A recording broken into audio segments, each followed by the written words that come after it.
The night before my wedding, I spoke with the version of myself from 5 years ago. When the me from 5 years ago learned that I was about to marry Willow, he was full of longing for the future. I poured out to him all the grievances I had suffered over the years with Willow. The Willow who once loved me had long since changed her heart. Now, in front of others, she only called me a social climber who used schemes to marry upward. The expectation in the eyes of my past self collapsed, and he fell into silence. After a long time, he finally spoke. I won't love her anymore. The trajectory of our encounter was altered. 5 years later, I completely disappeared from her world. Later, she asked everyone, only to find that no one knew her husband George anymore. Chapter 1. Willow and I were about to exchange wedding rings when Makoto, dressed in a sharp white suit, walked in and interrupted the ceremony. Everyone's gaze shifted toward him, and the sound of whispers buzzed through the crowd. The delight in Willow's eyes was overflowing. She released my hand and quickly walked up to him, as if he were her true groom. Makoto, you're here. Her voice carried a gentleness I had never heard before. Just moments ago,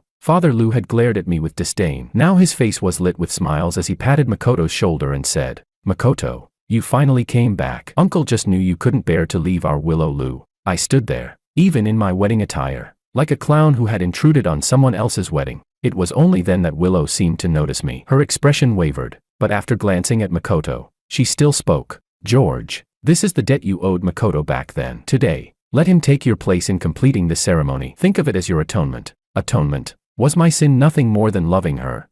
I drew in a deep breath, pressing down the bitterness in my throat, and stepped toward her one step at a time. Willow, are you sure you want to do this? Makoto's brother raised his wine glass and came up to me, deliberately raising his voice so that the nearby tables could all hear clearly. Well, if it isn't the scheming social climber, what's wrong? Trying to use your mother's illness to tie yourself to the Lu family again, refusing to leave? If you hadn't used underhanded tricks and drugged Willow back then, today's wedding would have been Makoto's and Willow's. Who would ever give someone like you this place?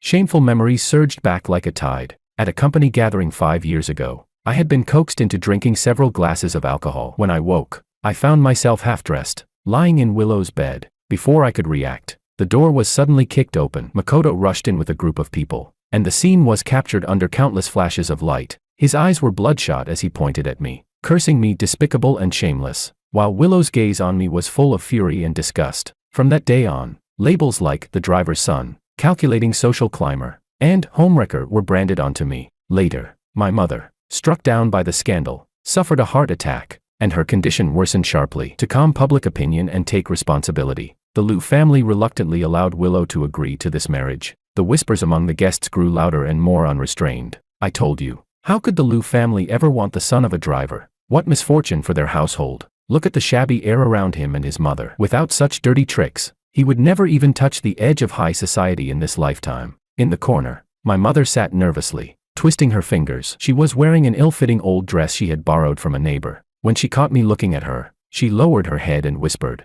George, I'm sorry, it's because your mom isn't capable enough. My nose burned, and a surge of heat welled up behind my eyes. I would rather she scolded me than say this apology that cut my heart like a knife. For the rest of the wedding ceremony, Willow had arranged for me to sit among the guests below the stage. I watched as she held Makoto's hand, slid onto his finger the ring that should have been mine, and listened as she spoke eternal vows to him. In that moment, I felt like the biggest joke in the world. After the banquet ended, I returned alone to the empty wedding room, took out my phone, and dialed a number. The night wind chilled me to the bone. In a low voice, I asked, so now, do you still think the future is worth looking forward to? On the other end of the line was George from 5 years ago. One of us was still full of hope for the future. The other had already turned to ashes inside. But, after all, there's been a misunderstanding. Maybe President Lu was just confused for a moment. He tried to console me weakly, his voice full of innocence. We've worked so hard to be together. Can't we hold on just a little longer? Right, stories heard can never match even a fraction of the pain of living through them. 5 years ago, George still knew the Willow who would smile at me gently and speak up for me against those who looked down on me. Oh right, he suddenly grew excited, his voice filled with expectation. You said I'd have a home with President Lu, didn't you? What's our home like now? Is it warm?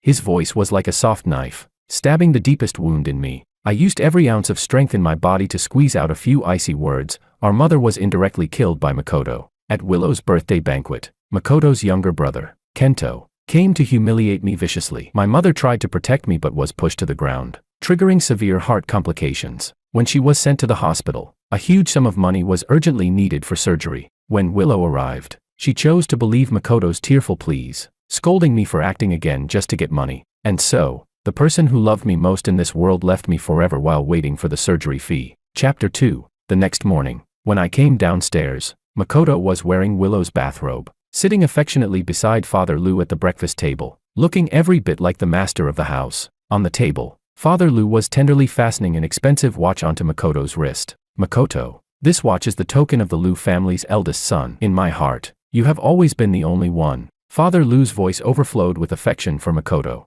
Makoto glanced at me, his eyes filled with undisguised pride. "George is here. Come and have breakfast. I made it myself." Then he picked up a cup of warm soy milk, smiling brightly. "Have some soy milk. Warm your stomach. It's good for your health." Everyone knew that since childhood I had been severely allergic to soy products. Expressionless, I pushed the cup away. "I can't drink it." The next second, his hand tilted, and the entire cup of soy milk spilled across his white bathrobe, leaving an ugly stain. "Ah!" he exclaimed, jumping to his feet, his eyes instantly reddening. Just then, Willow entered from outside. The moment she saw this scene, her face darkened. She strode over, not sparing me a single glance, and went straight to shield Makoto behind her. Makoto tugged at her sleeve pitifully. His voice choked. "Willow, don't blame George. It's not his fault. Maybe because Uncle gave me the heirloom watch." He felt upset. "It's all my fault. I shouldn't have taken this cup of soy milk." "George." Willow glared at me in fury. "Are you really so petty? Do you have no tolerance at all?" She took off her coat and draped it over Makoto's shoulders, her tone instantly softening. "Don't be upset. I'll take you to change clothes. Today is the company's press conference. You'll attend it with me." She paused, then swept me with a cold look. "As for you, stay home and learn some proper manners from father. I don't want you embarrassing me in public in the future." I was left alone in the empty dining room, like a criminal awaiting judgment, listening to their intimate laughter as they went upstairs. My heart sank little by little into the abyss. In the afternoon, I numbly turned on the TV. The financial channel was filled with news about the Lou Group. At the press conference, Willow stood side by side with Makoto, a handsome man and a beautiful woman, like a perfect couple. A bold headline scrolled across the screen: "Lou Group's future president's husband makes his first public appearance, 5 years of longing finally rewarded." The accompanying picture was from yesterday's wedding, showing Willow with Makoto in his white suit. Meanwhile, I had been photographed sitting among the guests, my expression desolate. I was her legal husband, yet the one at her side in the ceremony was not me. Makoto's social media account immediately liked and reposted the news, and the comments section erupted. "George's dream of marrying into the rich is shattered. Scheming social climbers deserve this ending." Our Makoto finally endured until the clouds parted, taking back everything that belonged to him. On the phone, George from 5 years ago was still trying in vain to defend her. They must be making it up. How could President Lou ever? How could she not? I cut him off with a bitter laugh. "Let me show you what the President Lou you love is really like." I had him ask a mutual friend to open Willow's WeChat posts, the ones she had blocked me from seeing. She hides them from me, posting sentimental words like, "If I could go back, I would never let go." Now do you see? Every single one of them is about Makoto. On the other end of the line, his breathing grew heavy, sinking into dead silence. "But unwillingly," he said again. "But at a friend's party, a video was taken. I saw her get jealous because I interacted with another girl. That expression didn't look fake." I pulled up that video and had him watch. "Look carefully. Her gaze went past you. She was watching behind you, at Makoto, who was pouring wine for a friend. And in that video, Willow had sulked the whole night because Makoto hadn't noticed her. She hadn't even noticed all the glances I cast at her." From the other end of the line came the sound of suppressed sobs. I took a deep breath and said slowly, word by word, "George, let's make a bet. If Willow once again makes me suffer humiliation for Makoto's sake, then you lose. If you lose, you must stay far away from her and never look back. That way, I would never again have any entanglement with Willow. Our lives were meant to be two parallel lines. Never meeting her, that would be the most perfect ending." Chapter 3. Late at night, Willow came home reeking of alcohol. I pushed the signed divorce papers across the table toward her. "Willow, let's get a divorce." Her bloodshot eyes locked on me. Then she let out a sneer, swatting the papers aside so they scattered across the floor. "George, what game of playing hard to get are you up to this time?" She bent down, pinching my chin, her alcoholic breath spilling across my face. "What's wrong? A few days as the legitimate Mr. Lou and you've forgotten who you are. Your wings have hardened, and now you think you can negotiate with me. I don't want to live like this anymore. I'm giving you back to Makoto, so you two perfect lovers can finally be together." My voice trembled despite myself. "Don't want to." She let out a cold laugh, then suddenly stood up and kicked over the coffee table. The items on it clattered and shattered on the floor. She grabbed the photo frame from the table, our only picture together, taken years ago to placate her parents, which she had been unwilling to shoot even then. A scheming social climber like you who clawed his way up with dirty tricks, what right do you have to say you don't want? Her voice was full of violent rage. You think I don't know your mother's illness is a bottomless pit? Leave me, and you and your driver mother will be out on the streets begging for food. Before the words even faded, she hurled the frame at me. Instinctively I raised my arm to block it. Glass shards instantly sliced my forearm, and blood surged out in a rush. She didn't even look at me. She only yanked at her tie impatiently, turned, slammed the door, and left me standing in the wreckage. Blood dripped onto the floor, but I felt no pain. I picked up the phone from the table, my voice calm. You heard all that, didn't you? Still not ready to give up. On the other end, the me from 5 years ago was sobbing with despair, still clutching the last straw. But she's always kept a very precious diary. She said it recorded the things most important to her. You've been with her so long, there must be something about you in it. There has to be. He kept deceiving himself. Maybe she was just drunk today. She didn't mean to hurt you with those words. She must still care about you. I numbly walked to the study, took out the spare key from her locked drawer, and retrieved the diary she treated like a treasure. I opened it page by page, reading it aloud to him. Today at the library I met Makoto. He wore a white shirt, like a prince. Makoto's smile can melt the whole winter. If only I'd been braver back then. Would the one by his side now be me? Makoto, I miss you so much.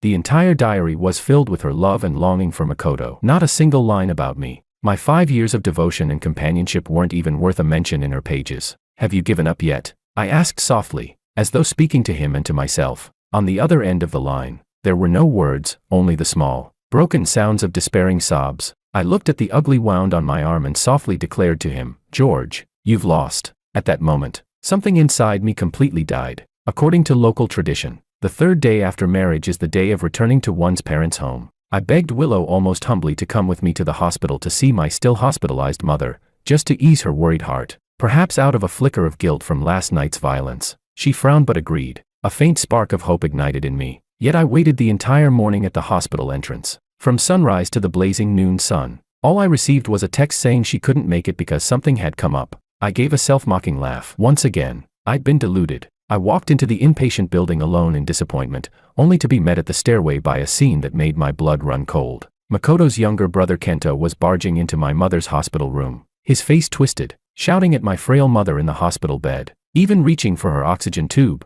Stop, I screamed, rushing forward, but it was too late. My mother's already fragile body was struck by overwhelming shock. The heart monitor blared its piercing alarm before flatlining into a straight line. Chapter 4. I trembled as I threw myself to the bedside, crying out for a doctor. The red light outside the emergency room lit up. The doctor told me my mother was in critical condition, in desperate need of a highly risky surgery, but the family had to pay a huge fee immediately. I called Willow like a madman, my voice hoarse. Willow, Kento provoked my mom. She's dying. She needs surgery right now. Please, I'm begging you. Help us.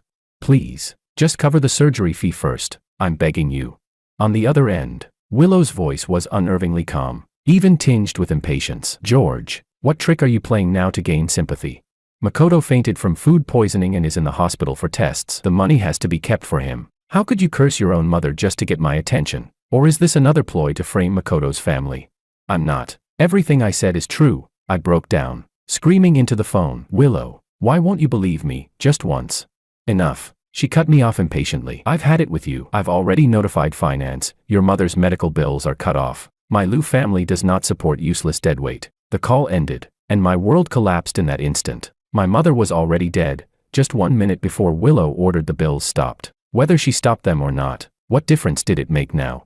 The police soon arrested Kento. Makoto knelt before me in tears, begging me, saying his brother was just momentarily confused, that he had just entered university and had a bright future, pleading with me to show mercy. And Willow slammed down a pre-drafted letter of forgiveness in front of me, commanding, sign it. I lifted my empty eyes to her. Perhaps she felt her actions were too harsh, for her tone softened, but her words cut even deeper. George, you were also at fault back then. If you hadn't stirred up all that trouble, your mother wouldn't have been hated. I looked at her cold face, and for the last time, weakly explained, how many times must I say it? That night at the party, I really didn't drug you. But she turned a deaf ear, dismissing it as another lie. Sign the letter, and everything in the past will be erased. We'll forget it all and live well together. Live well. What about my mother's life? Under Willow's pressure, I signed it. She left behind a promise to make it up to me later. then went to comfort Makoto. I handled my mother's funeral alone, then returned to the Liu house. At dawn, I leaned over Willow, watching her sleeping face. Beautiful, calm, without a trace of guilt, she slept so soundly, peacefully. I whispered to her, and to myself, Willow, goodbye. We'll never meet again. I told the me from 5 years ago everything that had happened. I knew that in his heart, just like in mine, there was only deathly silence. After a long pause, he finally spoke. I won't love her anymore. Tomorrow, I'll refuse the job offer. I'll delete all her contacts. The past had been rewritten. The future deserved to be remade too. Willow woke from a chaotic hangover, her head splitting with pain. She instinctively reached out to touch the space beside her, only to feel the cold sheets. She frowned, a wave of inexplicable irritation rising in her chest. That man, was he playing another game of running away from home? He was becoming more and more presumptuous. Willow went downstairs, only to find the entire house eerily quiet. All of George's belongings seemed to have vanished. She didn't think much of it, and drove straight to the company, planning to deal with him later that evening. But all day, she felt restless. She stormed into human resources, demanding sharply, "Where's George? He didn't come to work today."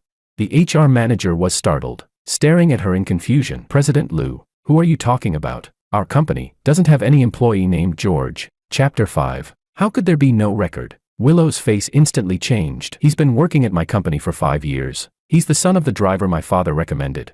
The manager flinched under her shout and hurriedly pulled up every employee file since the company's founding, from executives to interns, turning the records upside down. Finally, clutching a stack of documents, he shook his head nervously. "President Liu, there really is no such person. 5 years ago your father did recommend someone named George, but he declined the job offer on the spot." Willow's mind went blank. Fumbling, she pulled out her phone, her fingers trembling as she searched her contacts. She swiped back and forth several times, but the familiar name was nowhere to be found. She opened her photo album, scrolling frantically for anything related to him. The wedding photo she'd reluctantly taken, the secret snapshots he'd taken of her back, all of it had vanished without a trace, as if George had never existed in her world at all. Willow went mad, using every connection she had to investigate. At last, a simple file was laid on her desk. George, son of the Liu family's former driver, 5 years ago, declined the Liu Group's job offer. Later joined the Su Group 1 year ago, married Anna Su,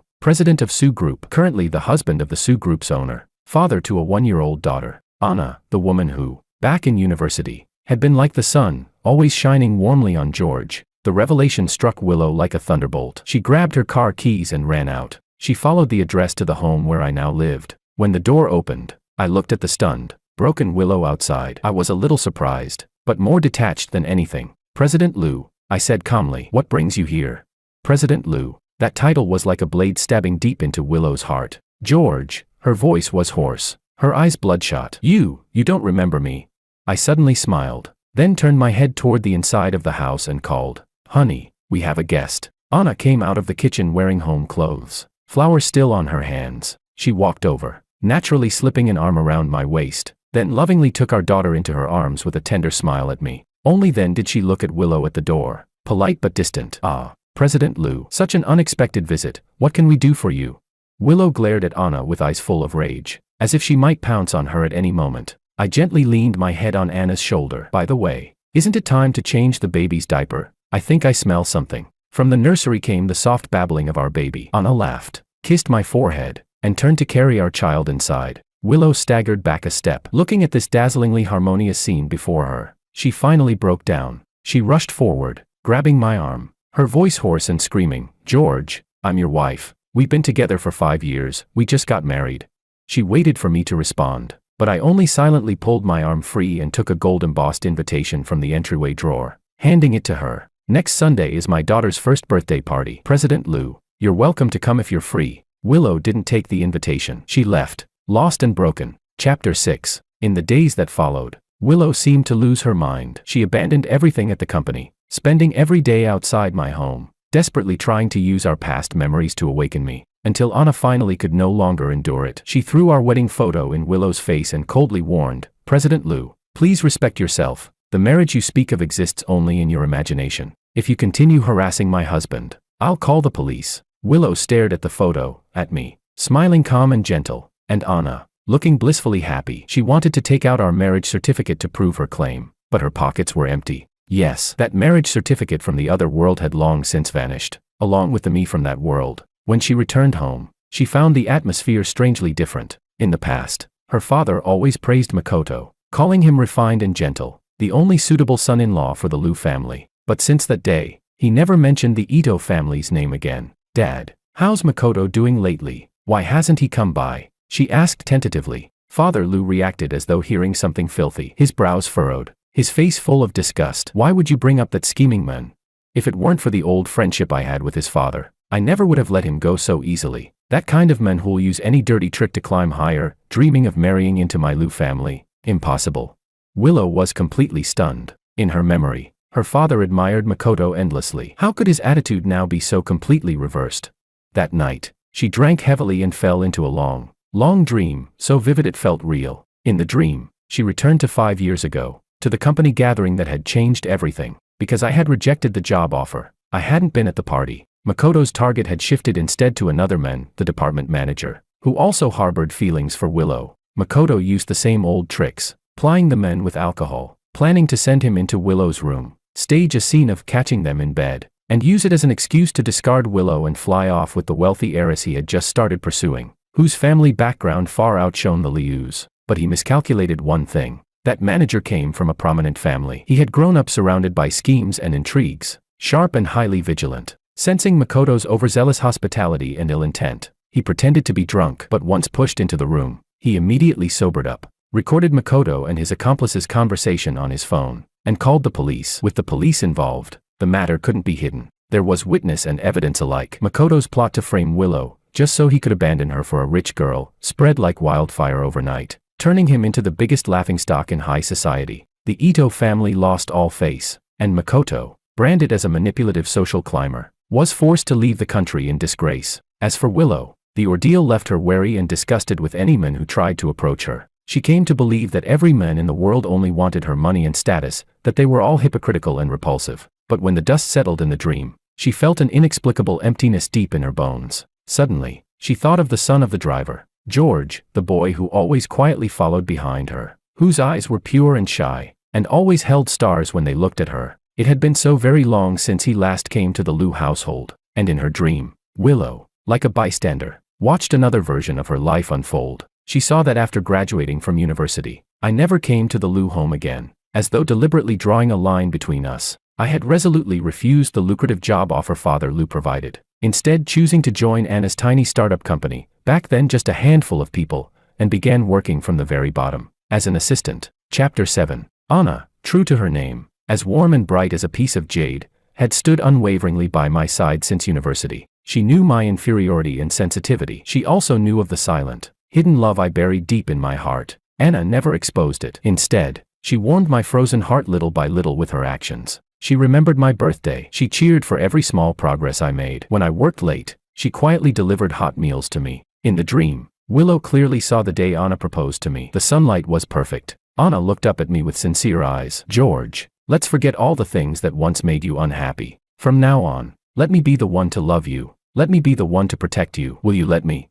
My eyes brimmed with tears, but I smiled and nodded heavily. Together, they started a business, fought side by side, and grew that tiny company into something strong and vast. They married, had children, and lived a life that was poetry. Willow woke from her dream with tears already streaming down her face. Two sets of memories, two different worlds, were colliding, tearing, and merging violently in her mind. And she finally understood, everything I had said was true. She remembered that in the other world, when my mother was gravely ill, I had knelt before her and begged, but she had looked down at me with a cold face and said, "This is the retribution you deserve." She remembered that when my mother lay dying in her hospital bed, clinging to life, she chose to cut off the life-saving surgery fees and medical expenses, just because Makoto had suffered a trivial bout of food poisoning. Again and again, I had turned to her with my last shred of hope, powerless, trying to explain, and again, she stubbornly and contemptuously dismissed everything as my lies and schemes. She had personally destroyed the boy who loved her more than anyone else in the world,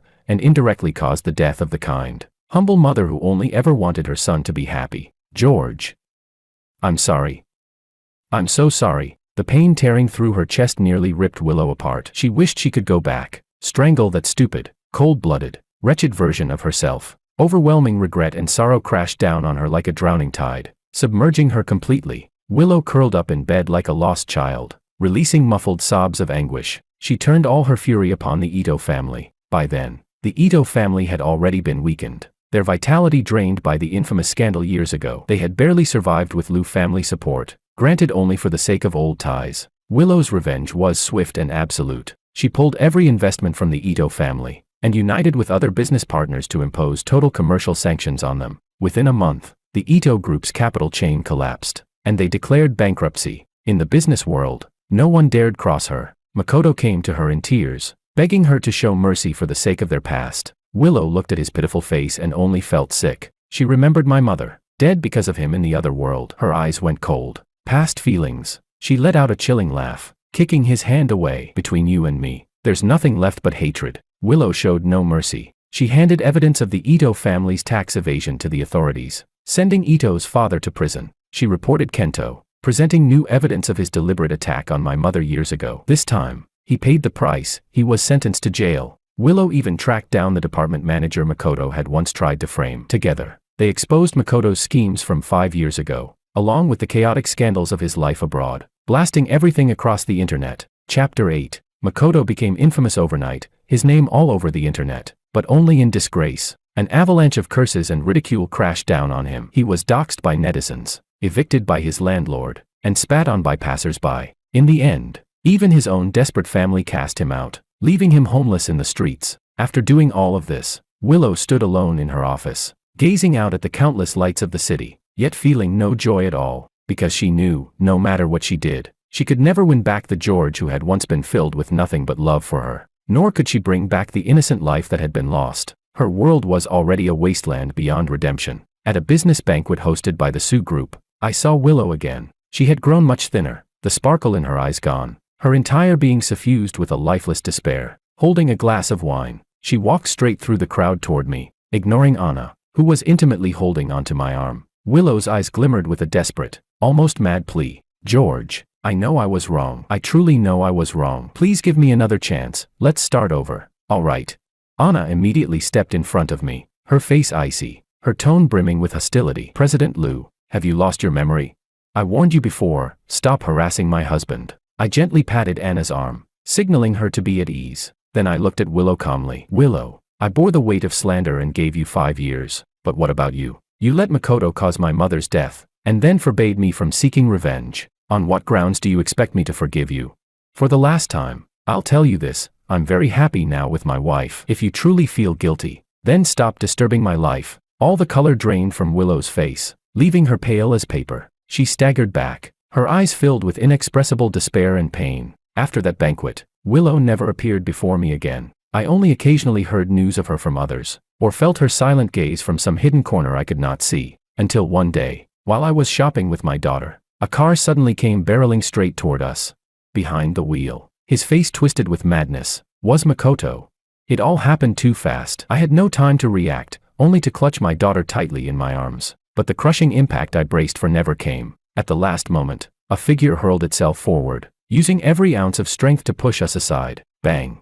A deafening crash rang out as that figure was struck by the speeding car, flung violently into the air, and slammed onto the ground. It was Willow. Blood spread rapidly from beneath her body. I stood frozen in shock, my mind utterly blank. With great effort, she reached a trembling hand toward me, her lips moving as she used her final strength to whisper, George, can you forgive me?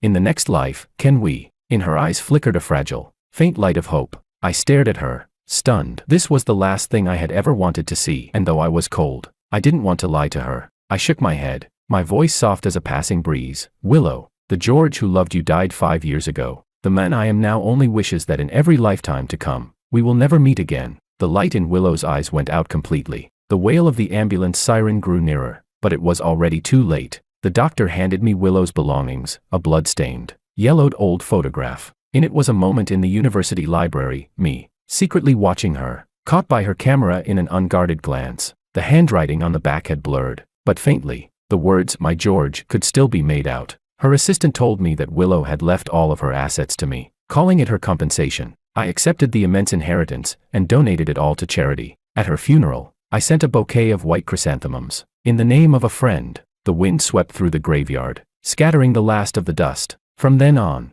mountains high and rivers long, all love and hate were laid to rest.